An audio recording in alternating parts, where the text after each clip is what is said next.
C'est la faute du système, c'est la faute des riches, c'est la faute du gouvernement, c'est la faute des étoiles, c'est la faute de Bernard Arnault. Si aujourd'hui tu es fauché, ce n'est pas de ta faute. Mais si tu l'es encore dans 5 ans, c'est 100% ta responsabilité. Et si tu veux faire partie des 1% qui changent leur situation, écoute bien ce que je vais te dire.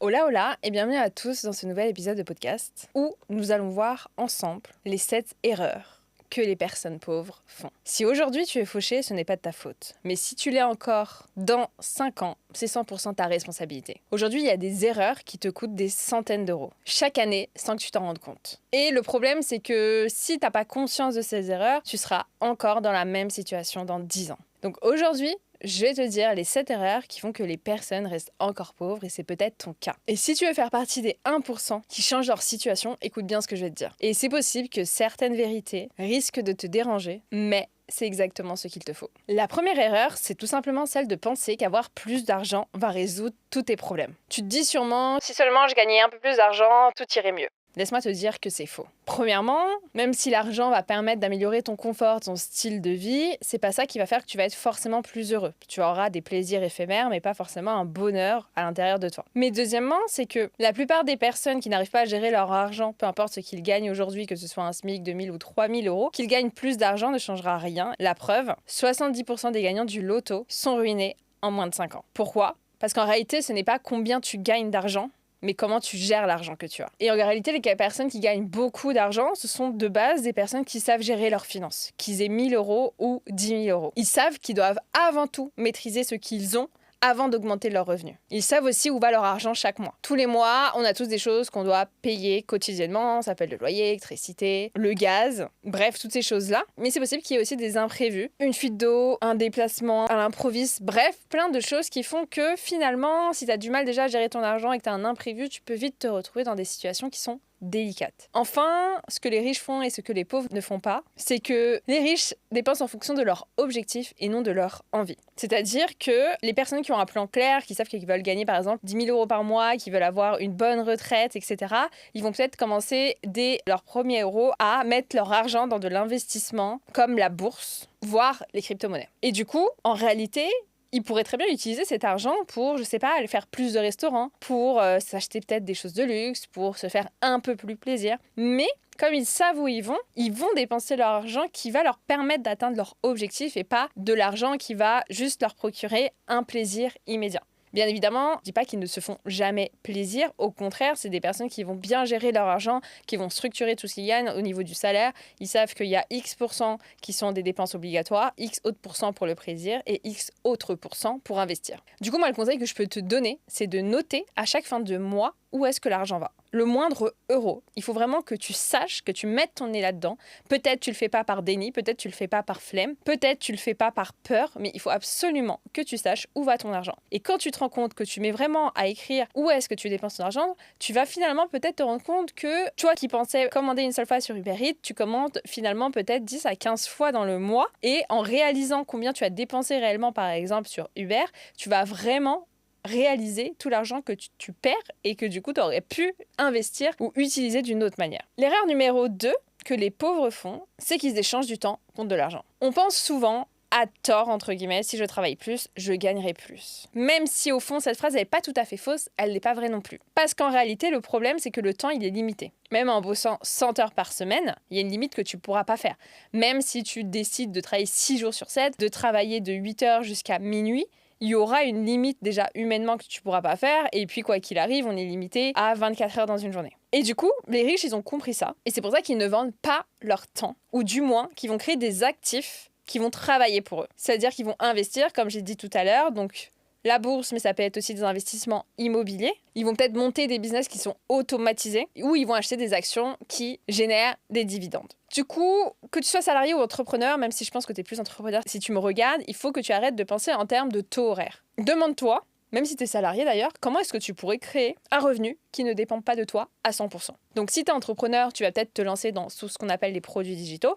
Si tu es salarié, tu vas peut-être essayer d'investir tous les mois une somme, aussi petite soit-elle, dans des actions. Du coup, l'action que je vais te demander de faire, ça va être de réfléchir immédiatement à une compétence que tu peux monétiser sans échanger ton temps directement. Produits digitaux, investir dans la bourse, etc. La troisième erreur que les pauvres font, c'est de penser que l'épargne rend riche. Tu te dis peut-être, je mets de côté tous les mois, donc je suis sur la bonne voie. Laisse-moi te dire que c'est faux, encore une fois. Sache que si ton argent est sur ton compte bancaire, il dort actuellement, car il perd de la valeur avec l'inflation. Et ça, en réalité, garder son argent sur un compte en banque, ça fait plaisir juste aux banques qui vont les utiliser pour leurs propres projets. La preuve, l'inflation en 2023 était autour des 5%. Ça veut dire que si tu n'as pas investi, que tu n'investis pas, tu perds de l'argent sans t'en rendre compte. Du coup, les riches, eux, ce qu'ils font, c'est qu'ils utilisent leur épargne pour investir, pas pour la laisser dormir. Ils diversifient, du coup aussi, ce qu'ils ont, à la fois la bourse, un business, l'immobilier. Et ils savent aussi que l'argent doit circuler pour faire plus d'argent. En fait, c'est pas en économisant que vous allez devenir riche. Parce que oui, vous allez avoir des économies et peut-être dans 10 ans, vous avez économisé 30 000 euros. Mais si vous les aviez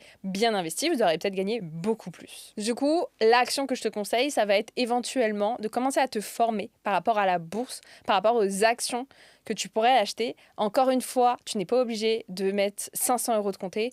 Tu peux commencer avec 100 euros, 50 euros, mais le plus important, c'est que tu commences. Et si, avant de te lancer dans la bourse, tu préfères créer un business, gérer des revenus passifs ou juste gagner un peu plus d'argent et avoir une liberté financière, sache que j'ai créé une masterclass 100% gratuite qui te guide pas à pas pour avoir un business au service de ta vie et non le contraire. Le lien est en description, je t'invite à t'inscrire et à la regarder entièrement. La quatrième erreur que les pauvres font, c'est de dépenser leur argent pour impressionner. Je mérite ce sac, cette voiture, ces vacances, les gens vont être jaloux s'ils voient que j'ai tout ça, etc. En fait, il faut vraiment que tu dises que la plupart des gens qui sont pauvres, ils vont acheter ce qu'on appelle des liabilités, c'est-à-dire des choses qui leur coûtent de l'argent, alors que les riches, comme on l'a vu tout à l'heure, ils vont acheter des actifs, des choses qui leur rapportent de l'argent. Et du coup, au final, je dis pas que les riches n'achètent pas des choses de luxe, des choses qui coûtent cher, etc. Mais ils le font après avoir du coup fait en sorte d'investir, d'avoir des actifs, d'avoir quelque chose de passif qui leur apporte encore plus d'argent.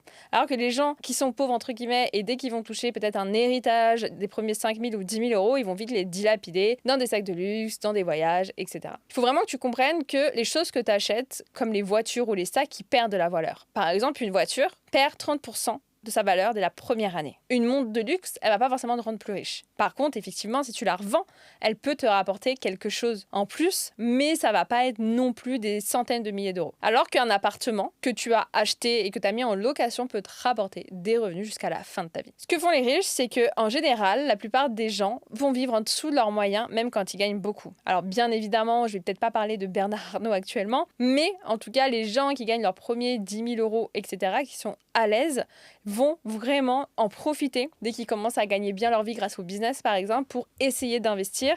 Et une chose que vous devez savoir, c'est qu'il est plus facile de monter en lifestyle, c'est-à-dire c'est très facile tout d'un coup de se mettre à voyager en classe business, de se mettre à faire des vacances de luxe, dans des villas de luxe, de prendre des Uber tous les jours, d'avoir un taxi privé, etc. C'est très facile de le faire. Par contre, ce qui est plus difficile, c'est de redescendre de lifestyle. C'est-à-dire, ok, vous avez de l'argent, vous dites, bon bah ça y est, je peux mener ma vie de rêve.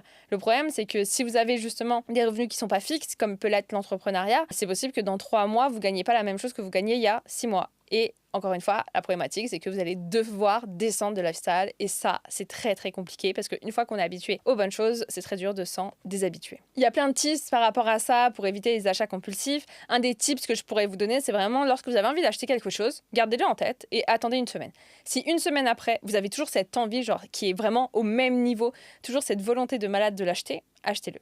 Si par contre, au bout d'une semaine, vous vous rendez compte que non, en fait, ça me donne pas trop envie, qu'au finalement, c'est pas si important que ça, ne l'achetez pas. Ou une autre chose aussi, qui est une petite règle qui est souvent dite, c'est le fait de acheter uniquement quelque chose que vous pouvez vous payer 10 fois. Si vous ne pouvez pas vous payer le dernier iPhone 10 fois, c'est-à-dire que si vous ne l'avez pas dans votre compte en banque le prix du dernier iPhone x 10, ne l'achetez pas. L'erreur numéro 5 que les pauvres font, c'est qu'ils n'investissent jamais en eux-mêmes. Les formations, les livres, c'est trop cher, j'ai pas le temps, j'ai pas envie, ça m'intéresse pas. C'est peut-être quelque chose que tu te dis ou que tu t'es dit dans ta vie. Mais la réalité, c'est que tout est une question de priorité parce que ces mêmes personnes, elles vont pouvoir dépenser plus de 200 euros dans des baskets, dans des abonnements Netflix, dans des Uber Eats. Et ce que tu dois savoir, c'est que les riches ou ceux qui ont un mindset de richesse comprennent que le meilleur investissement, c'est celui d'investir en soi-même. Comme dirait Warren Buffett, le meilleur investissement, c'est sa propre éducation. Ou un exemple que vous connaissez peut-être aussi, Leila Hormozi, elle a investi plus de 100 000 $ avant de devenir multimillionnaire. Alors, bien évidemment, je ne suis pas en train de vous dire d'investir 100 000 $, vous les avez sûrement pas et c'est normal. Par contre, il faut quand même que vous ayez conscience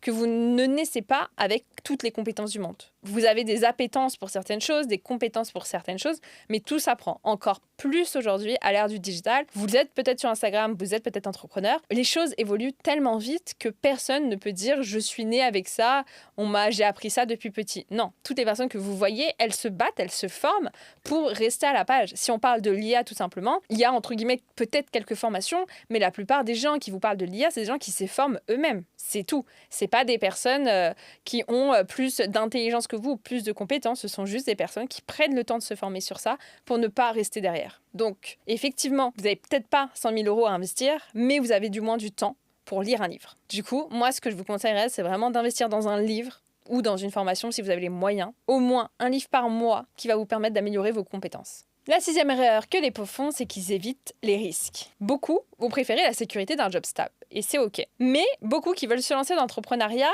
en fait, ils se lancent à moitié. C'est-à-dire, l'entrepreneuriat, ça peut être quelque chose de risqué, mais si tu prends pas de risque quand tu es entrepreneur, tu peux pas aller beaucoup plus loin. En fait, tu peux pas avoir à la fois la sécurité du salariat, qui te donne un salaire tous les mois, les congés payés, etc., et l'argent et le fait de ne pas travailler dans un bureau que t'apporte l'entrepreneuriat. Au bout d'un moment, on ne peut pas avoir le beurre et l'argent du beurre. Donc forcément, si on se lance dans l'entrepreneuriat, il y a des risques à prendre, il y a des choses à savoir, comme le fait qu'on ne veut pas avoir un CA régulier tous les mois, du moins au début. Du coup, il ne faut pas hésiter à prendre des risques. Les risques, ça peut dépendre de plein de choses, de plein de facteurs. Pour certains, ça va être peut-être investir dans un coaching, dans une formation, dans des outils, dans un prestataire. Pour d'autres, c'est tout simplement se lancer.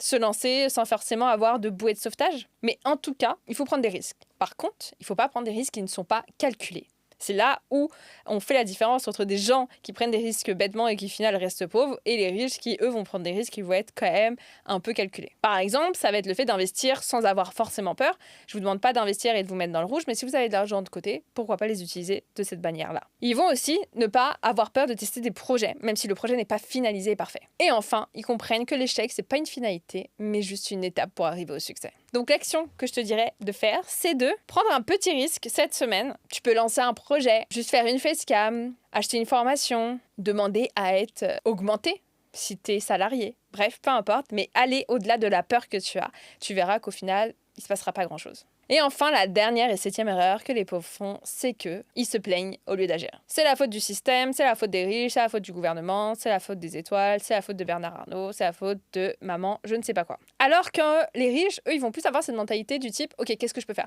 C'est peut-être la faute, effectivement, du gouvernement, c'est peut-être la faute de l'éducation. Vous êtes peut-être né dans une famille qui n'a pas les moyens, alors que votre voisin, lui, il est né dans une famille où il va hériter de plein biens immobiliers. Ok, peut-être.